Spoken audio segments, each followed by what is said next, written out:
बिस्मिल्लाहिर्रहमानिर्रहीम। अस्सलाम वालेकुम नाजरीन। प्रोग्राम खबर की खबर के साथ मैं हूं आपका मेज़बान डॉक्टर बुलंद इकबाल। नाज़रीन, आज सबसे पहले हम बात करना चाहेंगे मुल्ज़िम यूसुफ उर्फ ठेले वाले के हवाले से, जिसने बयान में मज़ीद कुछ अहम शख्सियात के नाम लिए हैं। सिंध की ऐसी अहम शख्सियात जो अहम ओहदों पर फायज़ हैं। सिंध हुकूमत के सरबराह वज़ीर आला सिंध मुराद अली शाह का नाम भी लिया गया है। इस पर वज़ीर आला सिंध मुराद अली शाह ने रद्द अमल का इजहार किया है और ये कहा है कि दहशतगर्द को मुझसे मंसूब किया गया है। गिरफ्तार मुल्ज़िम ठेले वाले से ना कभी मिला हूँ ना ही जानता हूँ। आईजी से कहा है कि इंक्वायरी करें कि मेरा नाम कैसे आया, जिसने ये कहानी तैयार की उसकी तह तक पहुँच गया हूँ।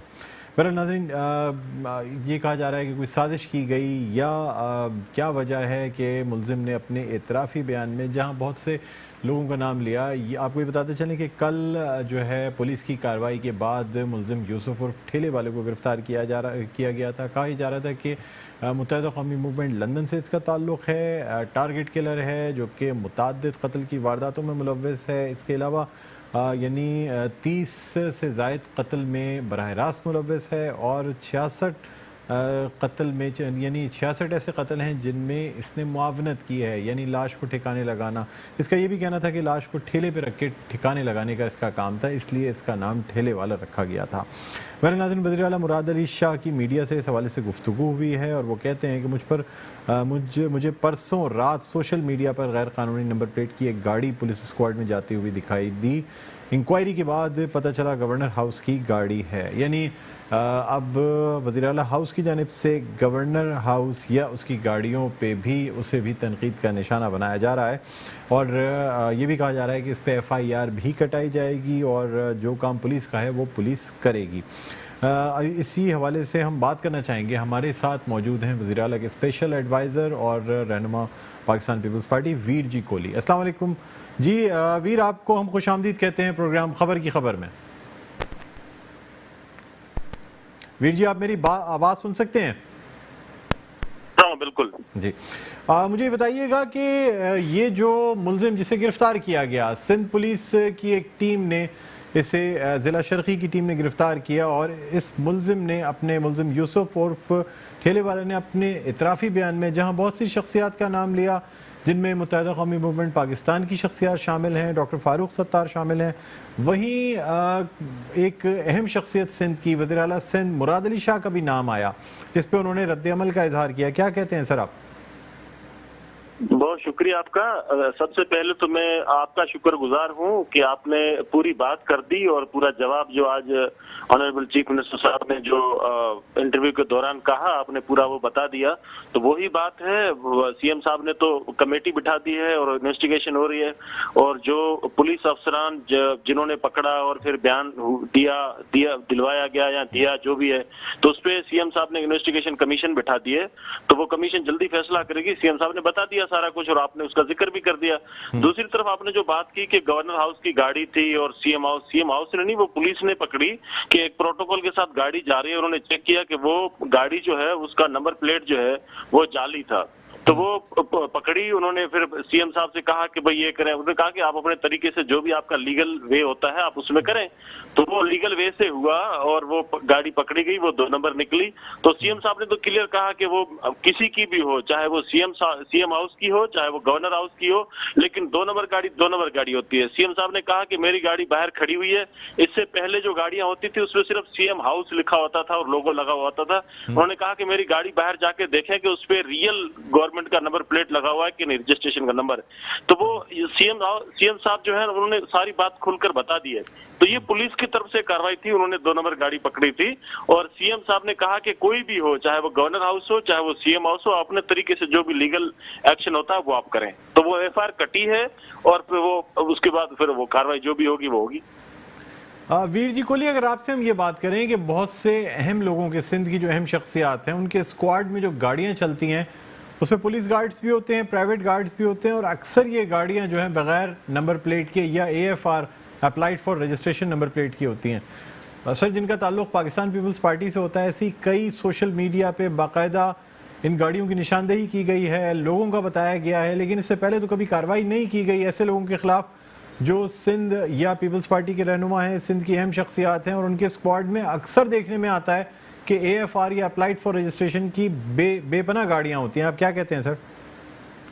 चीफ मिनिस्टर साहब ने बहुत वाज़ेह कर दिया। उन्होंने कहा कि तब्दीली मैं अपने खुद से शुरू कर रहा हूं, मैं सीएम हाउस से तब्दीली शुरू कर रहा हूं। मैंने वो जो लोगो लिखा हुआ था सिर्फ उसमें रजिस्ट्रेशन नंबर नहीं होते थे, तो मैंने वो हटवा के जेन्युइन जो रजिस्ट्रेशन नंबर है वो मैंने लगवाए। इट मींस कि हम जब सीएम साहब खुद अपनी गाड़ी पे और एक जो असली रजिस्ट्रेशन नंबर है वो लगा रहे हैं, तो इसका मतलब ये हुआ कि किसी वजीर को, किसी पार्टी के बंदे को ये अलाउ नहीं है, वो इलीगल है।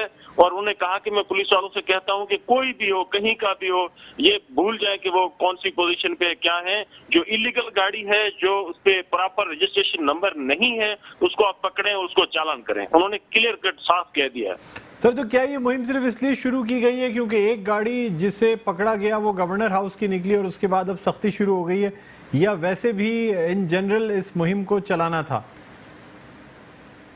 नहीं, सीएम साहब ने तो ये आज नहीं किया, बहुत पहले किया है। क्योंकि कोई भी जो लीगल जो तरीकेकार होता है वो सबसे पहले खुद से अप्लाई करना पड़ता है। अगर मैं अप्लाई नहीं करूं तो मैं किसी और को नहीं बोल सकता। अगर मैं नंबर प्लेट नहीं लगाऊं तो मैं किसी और को नहीं बोल सकता। सीएम साहब ने बहुत क्लियर कह दिया। तो ये बहुत पहले की और एक लीगल पॉइंट है। तो आज इत्तेफाक से गाड़ी पकड़ी गई, पुलिस ने पकड़ी और एफआईआर कटी। लेकिन ये जो सीएम साहब ने ऐसा नहीं है कि जो गाड़ी पकड़ी है उसके बाद उन्होंने नंबर प्लेट लोगों हटा के लगा दिया। ये तो सीएम साहब ने कहा कि मैंने उस दिन किया जिस दिन मैंने चार्ज किया। तो ये ऐसा नहीं है कि आज हुआ है, आज एक इशू आया सामने, गाड़ी पकड़ी गई, एफआईआर कटी। लेकिन जो लीगल वे है वो पहले दिन से है। यहाँ वीर जी कोहली, आपको मैं एक बात ये बताना चाहूँगा कि कराची के इलाके डिफेंस में अक्सर जो गाड़ियाँ चलती हैं उन पे, अब मैं अगर मशहूर शख्सियत की बात करूँ, एफवीजी आपने नंबर अक्सर देखा होगा गाड़ियों पे। एफवीजी जो ग्रुप का नाम है, हमारे एक वफाकी वजीर हैं, उनका एक ग्रुप है एफवीजी के नाम से। उनकी बेपनाह गाड़ियाँ डिफेंस में चलती हैं, ज़्यादातर डबल कैबिन या वीगो। आज तक मैंने कभी किसी एफवीजी नंबर प्लेट की गाड़ी को रुकते हुए नहीं देखा। इसके अलावा खोड़ों के नाम की गाड़ियाँ डिफेंस में और दूसरी जगहों पे बहुत मतलब काफ़ी सारी गाड़ियाँ हैं जो अक्सर नज़र आती हैं, उन पे भी पुलिस वाले हाथ नहीं देते। तो क्या अब ऐसी गाड़ियों पे भी उनको रोका जाएगा, उनके खिलाफ कार्रवाई की जाएगी? बहुत सारी मैंने गाड़ियां वो भी देखी जिसमें कुछ भी नहीं लिखा होता। और वो सर, मैंने जो आपको दो नाम बताए हैं ना, ऐसी कई गाड़ियां मौजूद हैं, मैंने अपनी आंखों से देखी हैं। ना ट्रैफिक पुलिस इनको रोकती है, ना इनको नॉर्मल सिंध पुलिस रोकती है इन गाड़ियों को है। और ये गैर कानूनी है, और गैर कानूनी चीज को किसी भी तरह हम सपोर्ट नहीं करेंगे। सिंध गवर्नमेंट सपोर्ट नहीं करेगी, हमारे चीफ मिनिस्टर सपोर्ट नहीं करेंगे। अब ये जिम्मेदारी बनती है पुलिस अमलदारों पे कि वो उनको गाड़ियों को पकड़ें। और हाँ, अगर कोई बीच में पॉलिटिकल कोई भी प्रेशर आता है, कोई भी चीज, तो वो बताएं और सीएम साहब से डिस्कस करें, हमसे डिस्कस करें, हम उनकी सपोर्ट करेंगे। मेरा नहीं ख्याल कि सीएम साहब या कोई भी हमारा सिंध का हो, कोई भी सियासी बंदा हो, मेरा नहीं ख्याल को सपोर्ट करना। दूसरा उसका मतलब ये होता है कि हम क्राइम जो हो रहा है उनकी सपोर्ट कर रहे हैं। सर, यहाँ से ये भी बात करना चाहेंगे, जो मैंने पहली बात की थी, जो एक मुलजिम गिरफ्तार किया गया है यूसुफ ठेले वाला, जिसने मुख्तलिफ शख्सियात के नाम लिए हैं। अब अगर सर वज़ीर आला मुराद अली शाह का नाम किसी साजिश के तहत लिया गया है, तो बाकी जिन लोगों के नाम लिए गए हैं उनका भी यही कहना है कि ये एक साजिश का हिस्सा है जिसमें उनको मुलविस किया जा रहा है। चाहे मुत्तहिदा कौमी मूवमेंट पाकिस्तान के रहनुमा हों या तंजीमी बहाली कमेटी के चेयरमैन हों डॉक्टर फारूक सत्तार, सभी का ये रद्दमल आ रहा है कि ये एक साजिश है, ये गलत हमारे नामों को मुलविस किया जा रहा है। जबकि कार्रवाई सिंध पुलिस की है सर, सिंध पुलिस ने ही कार्रवाई करके गिरफ्तार किया है और गिरफ्तारी के बाद उसे मंजर-ए-आम पे पेश किया है और उसने अपना इतराफ़ी बयान जो है ना वो रिकॉर्ड करवाया है। तो अगर सर एक नाम साजिश का हिस्सा है तो इसका मतलब ये है कि तमाम नाम जितने लिए गए हैं, फिर तो सबको यह हक हासिल है कि वो आईजी साहब जो हैं वो इसकी इंक्वायरी करें और इस मामले की तह तक पहुँचें कि जो नाम लिए गए हैं तमाम तर नाम, अगर देखें सर, कोई एक मुल्जिम अगर एक नाम गलत ले रहा है तो ज़रूरी नहीं है कि उसके मतलब वो जो तमाम नाम ले रहा है वो सही हो। क्या कहते हैं आप? बाकी जो आप नाम बता रहे हैं और किस किस पूरा वीडियो मैंने नहीं सुना, लेकिन कई ऐसी वीडियो आई और कई ऐसे मुजरिम आए, कभी पहाड़ी था, पता नहीं क्या क्या था, तो वो सारे पता नहीं किस किस के नाम लेते रहे। लेकिन इस वक्त जब सिंध गवर्नमेंट के खिलाफ 10 किस्म की और साजिशें हो रही हो, कभी एमपीएस को मतलब झूठी प्रोपेगेंडा कहा जा रहा हो कि इतने एमपीए उधर चले गए, ये हो गया वो हो गया, और कभी आप और तरीके से आप 50 किस्म के यहाँ इश्यू चले हैं, पहले पानी पे सियासत हुई, उसके बाद फिर कचरे पे सियासत हुई, उसके बाद फिर मक्कड़ पे सियासत हुई, उसके बाद फिर अब आजकल कुत्तों पे सियासत हो रही है। तो ये सिंध गवर्नमेंट के खिलाफ मुझे समझ नहीं आती कभी कभार, जो हमारे मौजूदा जो फेडरल गवर्नमेंट है, पता नहीं उनको लगता है कि सिंध और कराची शहर और पूरा सिंध के बाकी जो शहर है, तो वो उनको लगता है कि शायद वो पाकिस्तान का हिस्सा नहीं है, या वो समझते हैं कि यहाँ सिंध के जो लोग हैं, जो शहरी हैं, वो पाकिस्तान के शहरी नहीं है। मुझे समझ नहीं आती कि इस तरह की साजिशें क्यों करते हैं। और इस वक्त जो एक चीफ मिनिस्टर है, जो फुल टाइम रात को 12-1 बजे 2 बजे तक कहीं ना कहीं हमें नजर आता है, काम कर रहा होता है, बारिशों के दौरान वो काम कर रहा होता है, कचरे की सफाई के दौरान वो काम कर रहा होता है, उनके खिलाफ इस तरह का नाम एकदम से आना, ये हमारी समझ से बाहर है। इसलिए हमें लगा, सीएम साहब को भी ये लगा और सबको ये सुनराहों को लगा, पब्लिक को, आवाम को भी लगा कि ये कोई ना कोई साजिश है। इसलिए सीएम साहब ने फौरी तौर पे आईजी सिंध को कहा कि इस पर पूरी आप इंक्वायरी करें जाए। मुझे पता है कि कौन कर रहा है, सीएम साहब ने कहा कि मुझे पता है कौन कर रहा है, लेकिन आप कौन कर रहा है आपके ख्याल में? क्या ये मतलब आप क्या कहना चाह रहे हैं कि वफाकी हुकूमत, पाकिस्तान तहरीक इंसाफ ये किसकी तरफ इशारा करना चाह रहे हैं कि साजिश कर रहे हैं? मुझे सब पता है, आप मीडिया के माशाल्लाह बाखबर एक सहाफी हैं, सीनियर हैं, तो ये जो शरारतें हो रही हैं, ऐसा हुकूमत नहीं चलेगी। मुझे ये बताएं कि जब तक आप ऑन बोर्ड अगर सिंध में कुछ करना चाहें, तो आप सिंध को बाईपास करके, सिंध की गवर्नमेंट को बाईपास करके, आप सीएम को बाईपास करके, आप चंद लोगों की कमेटी बना के अगर सिंध को कंट्रोल करना चाहें, या सिंध की कैपिटल को, कराची को कंट्रोल करना चाहें, बात कचरे की और आप कहें कि इसको वफाक के क्या क्या इख्तियार में दिया जाए, उसके कंट्रोल में दिया जाए, ये सब साजिशें हैं। या अलग सूबे की आप बात करते हैं, ये सारा ड्रामा है, सब साजिशें हैं। और ये साजिशें जब तक एक भी सिंध का बागैरत या बाशऊर एक इंसान भी जिंदा है, ये साजिशें, क्योंकि सिंध एक आज नहीं है, ये सदियों से है, हजारों सालों की एक तारीख रखते हैं सिंध। तो सिंध को इस तरह तकसीम नहीं कर सकते। सिंध का दिल है कराची, उसको आप दिल को एक बॉडी से अलग नहीं कर सकते। तो ये सारी साजिशें हैं जिनको हम पहले भी नाकाम हुई है, अभी भी इंशाल्लाह अल्लाह के फजल करम से नाकाम होगी। वीर जी बताइएगा, क्या सिंध हुकूमत वाकई कराची को सिंध का दिल समझती है? मतलब आपको ही पता होगा, दिल कमजोर हो तो पूरा जिस्म कमजोर हो जाता है। तो क्या सिंध जो है, सिंध हुकूमत वो वाकई कराची को सिंध का दिल समझती है? में कोई शक नहीं है। और आप देखें जिस तरह रोजाना रेगुलर बेसिस पे पानी के इशू हों या जो भी मसले हों, मेरा नहीं ख्याल कि कभी हमने ये सोचा हो कि जाहिर है हम सिंध का कैपिटल है और सिंध का दिल है, तो दिल की धड़कन बंद हो जाए तो जाहिर है इंसान नहीं चल सकता। तो ऐसा नहीं है कि कराची हमारा शहर है, हम उसको ऑन करते हैं और इसमें कोई शक नहीं है, इसमें कोई दो राय नहीं है। ठीक है, बहुत शुक्रिया Veer ji Kohli, special adviser to chief minister और रहनुमा पाकिस्तान पीपल्स पार्टी, हमारे साथ ऑनलाइन बीपर पर मौजूद थे। नाज़रीन, एक छोटा सा वक्फा लेना चाहेंगे, वक्फे के बाद दोबारा आपकी खिदमत में हाजिर होते हैं। कहीं ना जाइएगा, देखते रहिए प्रोग्राम खबर की खबर।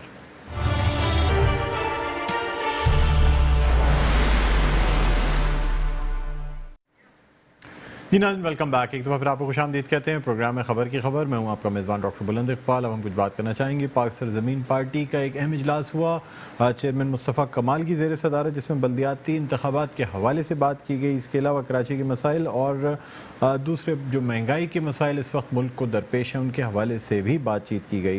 ये आपको बताते चलें कि पाक सरज़मीन पार्टी का ये जो इजलास है, ये एक बहुत अहम इजलास समझा जा रहा है, क्योंकि पार्टी अहदेदारान सूबाई, शहरी, सूबाई और जो नेशनल लेवल के अहदेदारान हैं, उन तमाम की मौजूदगी में ये इजलास मुनक़्क़िद किया गया। और ख़ास तौर पे तमाम यूसीज़ के लिए नुमाइंदों और पोलिंग स्टेशंस की फ़हरिस्त की तैयारी के हवाले से भी बातचीत की गई। इसी हवाले से गुफ्तगू करने के लिए हमारे साथ मौजूद हैं पाक सरज़मीन पार्टी के रहनुमा आसिफ हसनैन साहब। अस्सलाम वालेकुम आसिफ हसनैन साहब, आपको खुशामदीद कहते हैं प्रोग्राम खबर की खबर में। जी वालेकुम सलाम। सर ये बताइएगा, एक अहम इजलास बल्दियाती इंतखाबात के हवाले से हुआ, लेकिन गुफ्तगू कराची के मसाइल और ख़ास तौर पे मुल्क के मसाइल के हवाले से की गई। अगर मैं बात करूँ महंगाई की, अशियाए खुरोनोश की बात की जाए या बेरोज़गारी की बात की जाए, जराइम की बात की जाए, कहा यह गया कि दरअसल महंगाई की वजह से, बेरोज़गारी की वजह से अवाम जो है, आम अवाम जो सफ़ेद पोश अवाम है या ऐसे लोग जो एक ख़ास लाइन के नीचे ज़िंदगी गुजार रहे होते हैं, उनके लिए अब जराइम में इख्तियार करने के अलावा और कोई रास्ता नहीं रह जाता जब बेरोज़गारी भी हो और महंगाई इतनी हो। क्या कहते हैं सर आप?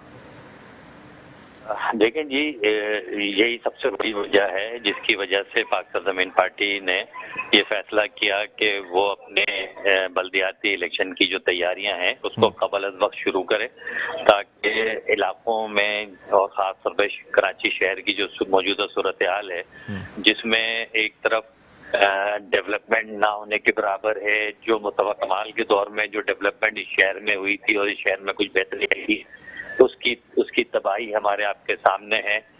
इस शहर में बारिशों के होने पर सैकड़ों नौजवान जो है करंट लगने से हलाकतें हो जाती हैं उनकी, रोडों के ऊपर पानी के अंदर करंट आने से। इसी शहर के अंदर जो ईद प्लाजा के मौके पर मुस्तफा कमाल के दौर में न सिर्फ आलाइशें उठती थी, आज जो है वो बुरी तरह आलाइशें पड़ी होती हैं, डिजीज फैल रही हैं और इंतहाई सूरत हाल है। ऐसी सूरत हाल में फिर वही सियासी जमातें जो कि इस शहर की तबाही की जिम्मेदार हैं, अगले बल्दियाती इलेक्शन में एक दफा फिर चाहती हैं कि वो उसी माजी की तरह लिसानी बुनियादों पर इस शहर में वोट लें और अपने करप्शन लूटमार को जारी रखें इस पॉलिटिकल अम्ब्रेला के नीचे, और फिर शहर की ओर तबाही होती रहे। और हमें नजर ऐसा आ रहा है कि अगर आगे जाकर सूरत हाल इसी तरह की रहती है तो ये शहर शायद फिर इसको सदियों लग जाएंगे सही होने में। लिहाजा अभी मुस्तफा कमाल की सूरत में इस शहर के पास ऑप्शन मौजूद है। शर्त ये है कि हम लोगों में जाएं, लोगों को पता चले कि पाक सरजमीन पार्टी जो है वो लोगों के दरमियान है और बाकी जो काम है मुस्तफा कमाल का वो किसी से ढका छुपा है नहीं, एक ऑनेस्ट आदमी है, प्रैक्टिकल आदमी है। तो इस वक्त कराची के पास ये एक बेहतर ऑप्शन है। लिहाजा हमने एक तरफ तो कोशिश की है कि कबल बल्दियाती इलेक्शन की तैयारी करें, दूसरी तरफ जो महंगाई, बेरोजगारी कराची के शहर के नौजवानों को ना रोजगार मिल रहा है, महंगाई ओवरऑल पूरे मुल्क में है, लेकिन नौकरी पेशा लोग जो सबसे ज्यादा हैं वो इन शहरी इलाकों में, कराची एक बहुत बड़ा शहर है जी। और यहाँ के आसिफ अस्लम साहब, यहाँ आपसे ये बात जानना चाहूँगा सर, आपसे ये बात जानना चाहूँगा कि क्या पाक सरजमीन पार्टी के चेयरमैन मुस्तफ़ा कमाल खुद बल्दियाती इंतखाबात में हिस्सा लेंगे? क्या खुद इलेक्शन कंटेस्ट करने का फैसला किया गया है या नहीं किया गया सर? अभी तो उनके इंतखाबात में हिस्सा लेना कबल वक्त है, लेकिन जो उनकी एक्सपर्टीज है लोकल गवर्नमेंट के हवाले से माजी में, उनसे बिल्कुल इस्तेफादा हासिल किया जाएगा और उन्हीं की निगरानी में, उन्हीं के ज़ेरे साया इंशाल्लाह हमें इस बात की उम्मीद है कि जिस वक्त भी पीएसपी को ये मौका मिला तो हम ये किसी से नहीं कहेंगे कि हमारे पास इख्तियार नहीं है, हम ये किसी से नहीं कहेंगे कि हम काम कैसे करें। हम इसी इख्तियार में इस कराची शहर को साफ कर सकते हैं, सीवरेज के निज़ाम को बेहतर कर सकते हैं, जो काम कर सकते हैं इसी कैपेसिटी में बिल्कुल करेंगे, और जो इस कैपेसिटी में नहीं होगा उसके लिए बिल्कुल हम आवाम को ऑन बोर्ड लेंगे और जो इख्तियारात हैं उसको लेंगे। हम आज भी कहते हैं कि मेयर को इख्तियारात मिलने चाहिए। कराची एक मेगा सिटी है और इस शहर के को चाहिए कि उसके मेयर को इख्तियारात दें। सिंध गवर्नमेंट का वज़ीर आला का 18वीं तरमीम के बाद कोशिश ये होनी चाहिए थी कि वो निचली सतह पर इख्तियार जो है वो दें, एम्पावर करें लोकल गवर्नमेंट को, जो उन्होंने नहीं किया। अपनी करप्शन, अपनी लूटमार पीपल्स पार्टी की खासतौर पर सिंध गवर्नमेंट ने जिस तरह के सूरत हाल पैदा की है सिंध में, शायद ये चारों सूबों में से सबसे वर्स्ट सूरत हाल है कि जहाँ एजुकेशन भी तबाह हो गई है, जहाँ हेल्थ 1000 अरब रुपए से ज्यादा जो है हेल्थ पे खर्च किए गए और आपको कहीं पर भी एक अच्छा हॉस्पिटल नजर नहीं आता। कुत्ते के काटने की जो है वो इंजेक्शन मुयसर नहीं है, लोग मर रहे हैं रेबीज से, और दूसरी तरफ जो है बीमारियां जिस तरह फैल रही हैं, डेंगू और तमाम चीजें, तो ये सारी चीजें वाजे कर रही हैं कि इस वक्त एक चेंज की जरूरत है और वो चेंज पाक सरजमीन पार्टी की सूरत में, मुस्तफा कमाल की सूरत में इस शहर के लोगों के पास है। और इंशाल्लाह हमारी कोशिश भी है कि हम बल्दियाती इलेक्शन में डिलीवर करें और 2023 के इलेक्शन के लिए हम लोगों को बताएं कि माजी में भी मुस्तफा कमाल ने काम किया था और अपने मॉडल को हम लेकर, इस कराची के मॉडल को, बल्दियाती इलेक्शन के मॉडल को हम लेकर पाकिस्तान भर में 2023 में जाएं। तो यही हमारा प्रोग्राम है। इंशाल्लाह इसके लिए अंत तक मेहनत करेंगे और काम करके दिखाएंगे इंशाल्लाह। आसिफ हसनैन साहब, ये मुझे ये बताइएगा, आप समझते हैं कि बल्दियाती इंतखाबात अपने वक्त पर उनका इनेकाद हो पाएगा? अभी इस वक्त के जो हालात हैं, जो सूरत हाल है, आप समझते हैं कि बल्दियाती इंतखाबात वक्त पर मुनक्किद करा लिए जाएंगे? हालात जो भी हों, आपको बलदियाती इलेक्शन वक्त पर इसलिए कराने होंगे। और आपको हमें याद है कि ये जो मौजूदा बलदियाती इलेक्शन हुए हैं पंजाब में, सिंध में, ये भी ये सो कॉल्ड जो जमहूरियत का नाम लेने वाली दोनों बड़ी सियासी जमातें, पीपल्स पार्टी और मुस्लिम लीग नून, इन दोनों को सूट नहीं करता था और इन्होंने ये इलेक्शन नहीं कराए। लेकिन बदकिस्मती ये है कि कोई भी जमहूरियत पसंद जमातें आती हैं, वो आने के बाद अपने सारे मकसद से पीछे हट जाती हैं। इसी तरह पीटीआई ने भी किया कि इलेक्शन को जो है वो डिले कर रहे हैं। माजी में भी इलेक्शन अदालतों के कहने पे हुए और आज भी सूरत-ए-हाल बिल्कुल आप सही कह रहे हैं क्योंकि इतनी अच्छी नहीं है, इसलिए कि इनको सूट नहीं करता। पीटीआई को भी पता है कि अगर आज इलेक्शन करा दें तो चीजें उनके हाथ से निकल जाएंगी। तो मैं समझता हूँ कि बिल्कुल ये जरूरी है कि टाइम पर ये इलेक्शन हो और वो तमाम मुतल्लका इदारे जो इन सारी चीजों को मॉनिटर करते हैं, और खास तौर पे इलेक्शन कमीशन की जिम्मेदारी है कि वो हुकूमतों पे ना छोड़ें।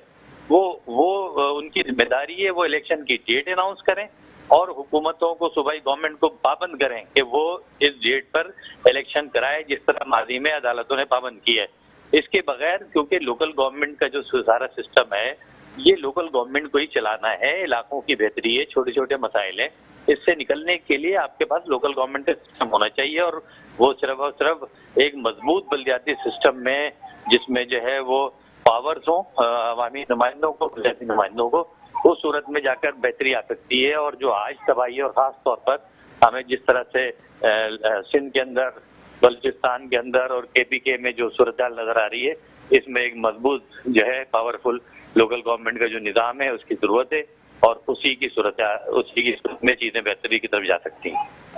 ठीक है, मुझे आसिफ हसनैन साहब ये भी बताइएगा कि मौजूदा जो सूरत हाल है, ख़ास तौर पे अगर हम 2018 के आम इंतखाबात की बात करते हैं तो इस वक्त कराची के बल्दियाती इलेक्शंस पे तमाम तर जितनी पार्टीज़ मौजूद हैं उन सब की नज़र है। ख़ास तौर पे Pakistan Tehreek Insaf, Muttahida Qaumi movement Pakistan, Pakistan people's party, even Pakistan Muslim league Nawaz, सब अपनी अपनी तैयारियां कर रहे हैं। आप क्या समझते हैं, अगर मैं आपसे एक रियलिस्टिक राय लूं कि आप ये जो बल्दियाती इंतखाबात अगर मुनक्किद होते हैं अपने वक्त पे, तो क्या समझते हैं किस किस्म का रुझान आपको नज़र आएगा लोगों का पार्टी पोजीशन के हवाले से? देखिए, मैं तो एक सियासी कारकुन होने की हैसियत से यही उम्मीद करूंगा कि कराची के लोगों ने खासतौर पर बहुत तजुर्बा कर लिया। सिंध भर की जो सूरत हाल है उसको देख लिया और खासतौर पर कराची में, तो इस सारे तजुर्बे के बाद लोगों के हाथ कुछ नहीं आया सिवाय इस तबाही के। जो डिक्टेटर के दौर होते हैं, मुशर्रफ का हो या ज़िया-उल-हक का दौर हो, उस वक्त में बल्दियाती सिस्टम अच्छी तरीके से रन करता है और डेवलपमेंट होती है, काम होता है। लेकिन जैसे ही जमहूरी गवर्नमेंट आती है इनका फोकस खत्म हो जाता है। जमहूरी गवर्नमेंट बेसिकली लूट मार में लग जाती है, करप्शन में लग जाती है, जिसकी वजह से बहुत सी चीजें प्रॉब्लम जो है वो क्रिएट करती हैं और प्रॉब्लम बढ़ते चले जा रहे हैं। आज भी सूरत हाल, आपने सही कहा कि अगर आज ये इलेक्शन होते हैं तो मैं तो लोगों से कहूंगा कि देखिए, अगर आपके पेट में रोटी नहीं है, आपके जिस्म पर कपड़ा नहीं है और मीडिया के कैमरे जाकर दिखा भी रहे सर में बच्चों की अमवात हो रही है, दीगर जगहों पे वाकयात हो रहे हैं, और उसके बावजूद भी अगर वो ये कहे कि जी हमारे जिस्म पर कपड़ा नहीं है, पेट में रोटी नहीं है, लेकिन वोट भुट्टो का है, तो फिर तो ये कौम की अपनी तबाही है। कराची के लोगों ने कराची की तबाही अपनी आंखों से देखी है और आज भी देख रहे हैं। अगर इसके बाद भी अगर कोई वो फैसला है अपनी तबाही के लिए और आइंदा भी ऐसा ही कोई फैसला करते हैं, तो इसका जिम्मेदार तो कराची की आवाम होगी और कोई नहीं हो सकता। लिहाजा मुझे उम्मीद है इस बात की और यकीन इस बात का कि इंशाल्लाह इस दफा मेजॉरिटी में जो है वो पीएसपी और मुस्तफा कमाल के जो माजी का ट्रैक रिकॉर्ड रहा है, जो उसका काम रहा है, और जिस तरह आज बल्दियाती इलेक्शन की सबसे ज्यादा तैयारियां पीएसपी भरपूर तरीके से कर रही है कि गलियों में, इलाकों तक हम जा रहे हैं। रोजाना हमारी 30 से 40 इलाकाई मीटिंग हो रही है मुख्तलिफ इलाकों में, मुख्तलिफ डिस्ट्रिक्टों में।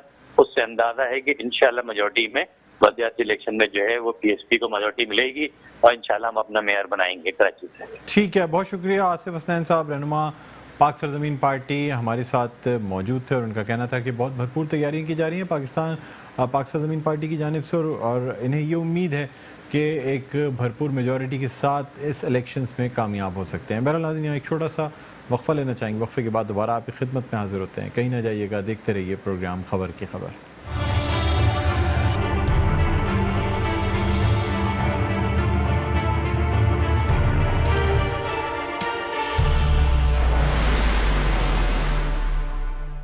जी नाजरीन, वेलकम बैक। एक दफ़ा फिर आपको खुशामदीद कहते हैं। प्रोग्राम है खबर की खबर। मैं हूं आपका मेज़बान डॉक्टर बुलंद इकबाल। अब हम कुछ बात करना चाहेंगे कराची के असिस्टेंट कमिश्नर्स के हवाले से। आज कराची से तकरीबन 15 असिस्टेंट कमिश्नर्स की उखाड़ पिछाड़ की गई है। चीफ सेक्रेटरी ने सालों से तैनात कई असिस्टेंट कमिश्नरों को ओहदे से हटा दिया है। कराची से काफ़ी अफसरान को हटाकर सूबे के दीगर अजला में तैनात कर दिया गया है। अवामी शिकायत बढ़ जाने के बाइस से अफसरान के खिलाफ ये एक्शन लिया गया। चीफ सेक्रेटरी सिंध का ये कहना है और ख़राब कारकर्दगी पर अफसरान के खिलाफ मज़ीद कार्रवाइयाँ भी होंगी। ये कहना है चीफ सेक्रेटरी सिंध मुमताज़ अली शाह का।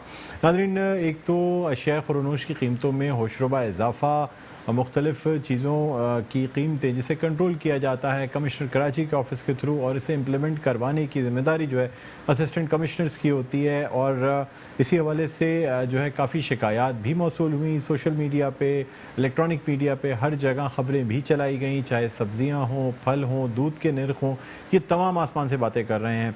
सरकारी निर्ख अगर देखे जाएँ, यानी जो निर्खनामा कमिश्नर हाउस से जारी होता है वो एक मजाक लगता है। यानी पहले बाकायदा उसे प्रिंट करा के चस्पा किया जाता था मार्केटों में, अब प्रिंट भी नहीं कराया जाता बल्कि वेबसाइट पे आता है। लेकिन ना कोई शिकायत दर्ज हो सकती है, ना किसी शिकायत पर एक्शन हो सकता है, ना कोई टीमें फॉर्म की जाती हैं, ना ज़्यादा कीमतों पे बेचने वाले लोगों के ख़िलाफ़ कोई कार्रवाई होती है। कमिश्नर कराची अक्सर ये कहते नज़र आते हैं कि चंद दिनों की बात है, ये जैसे ही डिमांड कम हो जाएगी, या बल्कि मैंने उनको गुज़िश्ता रोज़ ही ये कहते हुए सुना कि टमाटर जो है ना बड़ी सेंसिटिव सी चीज़ है, अगर कोई 380-350 रुपए किलो बेच भी रहा है तो 2 दिन से ज़्यादा टमाटर रख नहीं सकता। ये टमाटर ख़राब हो जाएंगे और ख़ुद ही कीमतें नीचे आ जाएंगी। यानी हैरत ये होती है कि बजाय इसके कि ऐसे लोगों के ख़िलाफ़ कार्रवाई की जाए कि अगर एक निर्ख जारी किए जाते हैं तो फिर उन पर अमल दरामद क्यों नहीं किया जाता। इसके अलावा इसके बजाय ये कहा जा रहा है कि ये चीज़ें जो हैं, यानी ये जो महंगाई है, चंद दिनों की बात है,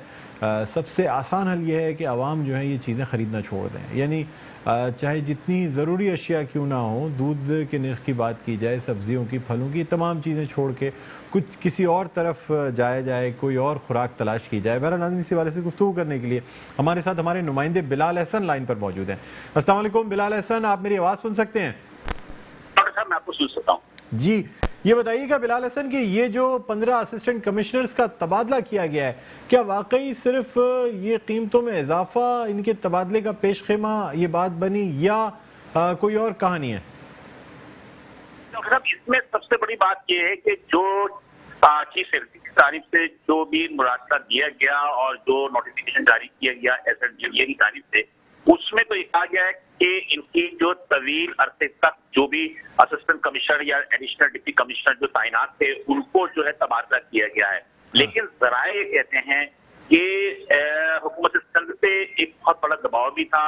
ये जना रेवेन्यू डिपार्टमेंट की अपनी कारकर्दगी के हवाले से, खास तौर पे डिप्टी कमिश्नर, असिस्टेंट कमिश्नर और एडिशनल कमिश्नर की अपनी कारकर्दगी के हवाले से, और असिस्टेंट कमिश्नर से मुख्तार कार पे एक तवील अरसे से और भी कुछ तहफ़्फ़ुज़ात थे कि जो गिराफरोशी हो रही है या जायदाद है, इस हवाले से वो उसको सदेबात करने में काफी ज्यादा नाकाम नजर आते थे। तो जिसकी वजह से ये 15 जो असिस्टेंट कमिश्नर है इसमें, और उसमें कुछ एडिशनल डिप्टी कमिश्नर्स हैं, इनके तबादला किया गया है। कुछ का कराची में ही एक डिस्ट्रिक्ट से दूसरे डिस्ट्रिक्ट में तबादला किया,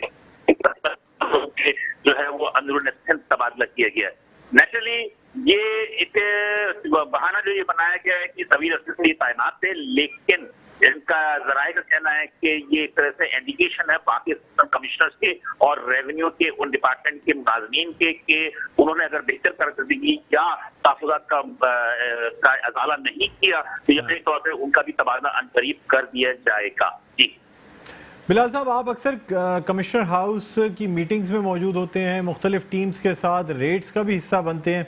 सर, माजी में भी मुख्तलिफ इलाकों से शिकायत आती रही हैं, यानी बाकायदा असिस्टेंट कमिश्नर्स और एडिशनल डिप्टी कमिश्नर्स जो हैं, इनकी मिली भगत के बगैर आप समझते हैं कि जो जाली फैक्ट्रियाँ, घी की फैक्ट्रियाँ या कीमतों में इजाफा, क्या ये असिस्टेंट कमिश्नर्स या एडिशनल डिप्टी कमिश्नर्स की मिली भगत के बगैर मुमकिन है?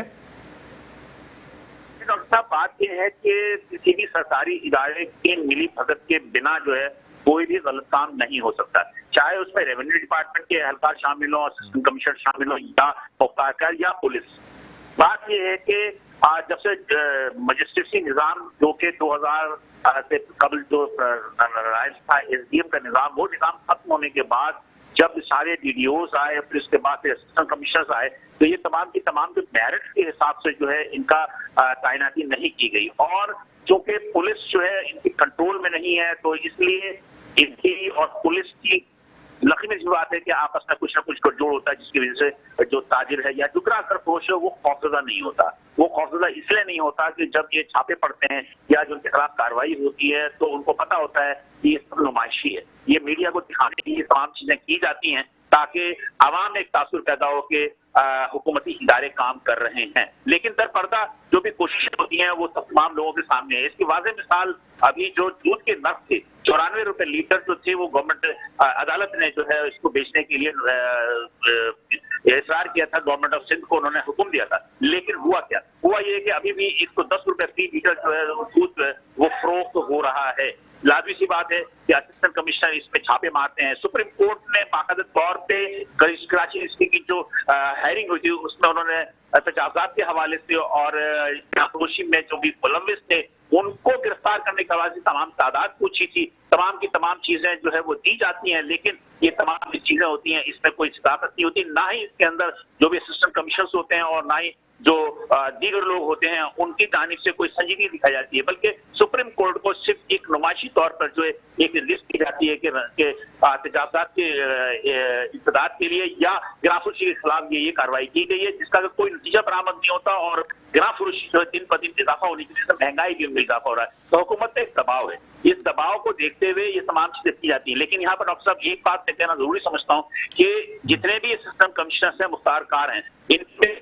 सियासी भर्तियां हैं, इनकी सिफारिशात जो है वो मिनिस्टर सेक्रेटरीज और करते हैं, जिसकी वजह से भी इन्हें खौफ नहीं होता कि ये यहाँ से ट्रांसफर होंगे या इनके साथ भी तादीबी कार्रवाई की जाएगी। इसकी वाज़ेह मिसाल गुज़िश्ता दिनों आपने भी देखा होगा कि मीडिया पे था कि असिस्टेंट कमिश्नर मॉडल कानूनी बशीर अब्बासी जो थे उनके दफ्तर पे एंटी करप्शन ने छापा मारा। छापा मारने के बाद जो है उनके मुतारकार को तो गिरफ्तार कर लिया गया, लेकिन असिस्टेंट कमिश्नर फरार हो गए। लेकिन ताहार उनके खिलाफ अब तक कोई भी FIR दर्ज नहीं हुई है और ना ही उनके खिलाफ कोई तादीबी कार्रवाई की गई है। तो लिहाजा ये तमाम चीजें हैं जो सियासी भर्तियां हैं, सियासी मेरिट के हक से जो इनको तैनात किया जाता है, जिसकी वजह से तमाम के तमाम लोग जो है वो करप्शन की तरफ ज्यादा राग़िब होते हैं। जी ठीक है, बहुत शुक्रिया। बिलाल हसन हमारे नुमाइंदे हमारे साथ लाइन पर मौजूद थे, जिनका कहना था कि सियासी भर्तियां होती हैं और इन भर्तियों की वजह से यानी जो प्रेशर होता है वो इन पर नहीं आता। यानी अगर कोई भी ऐसे अफसरान जो रिश्वत में मुलविस पाए जाते हैं उनके खिलाफ कार्रवाई नहीं की जाती।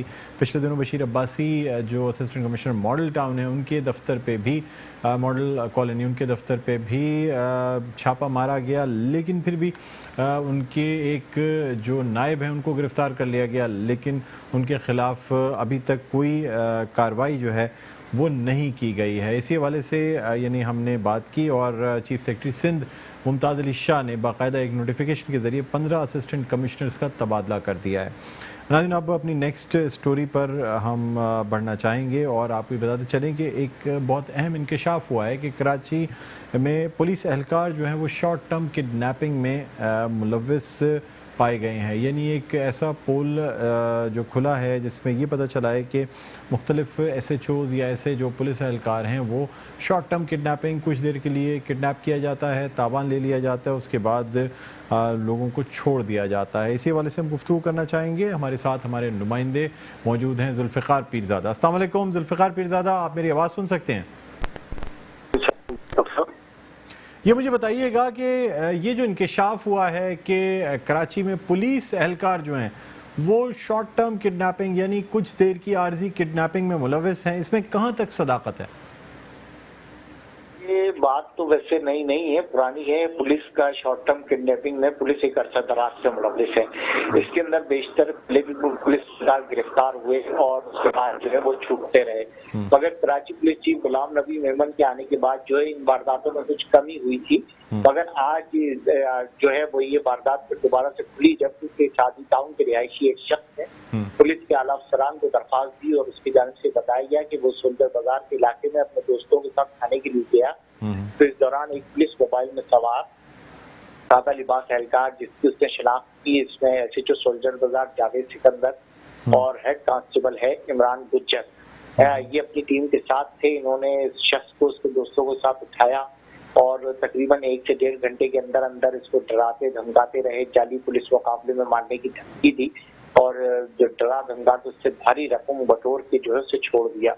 इन पुलिस अफसरान के हवाले से पहले भी इस किस्म की शिकायतें बेशुमार मौसूल होती रही हैं, मगर अब तक इनके खिलाफ ऐसी कोई कार्रवाई अमल में नहीं आई है। ये अब दोबारा से ये शिकायत सामने आई है, खासतौर पर जावेद सिकंदर, SHO सोल्जर बाजार और स्पेशल पार्टी जो कि SSP ईस्ट की सरपरस्ती में चल रही थी।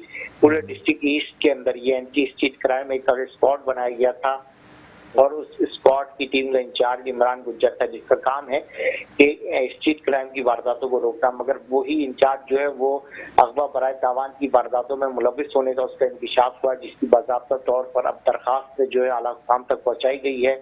और अब देखना ये कि पुलिस के आला अफसरान जो कि पहले ही एक केस की इंक्वायरी कर रहे हैं लोगों के हवाले से, अब इस केस के अंदर किस हद तक जो है वो लुटने वाले अफराद को जो कि पुलिस के हाथों अगवा हुए और फिर भारी रकम देकर छूटे, उनको कैसे इंसाफ देते हैं। जी ठीक है, बहुत शुक्रिया।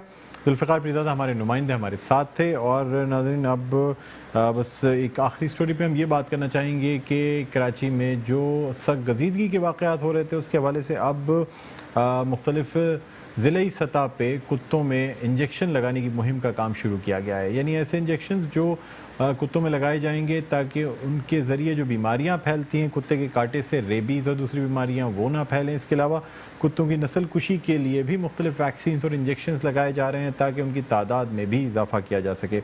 इस मुहिम का आगाज़ ज़िला वस्ती से कर दिया गया है और उसके बाद इससे दीगर अजला में भी इस मुहिम को फैलाया जाएगा ताकि कुत्तों के काटने का शिकार जो अफराद हैं उनकी तादाद में कमी आ सके। बहरहाल नाज़रीन, अब हमारा प्रोग्राम अपने अख्ताम पर पहुँचता है। मुझे बुलंद इक़बाल को इजाज़त दीजिए। अपना बहुत ख्याल रखिएगा।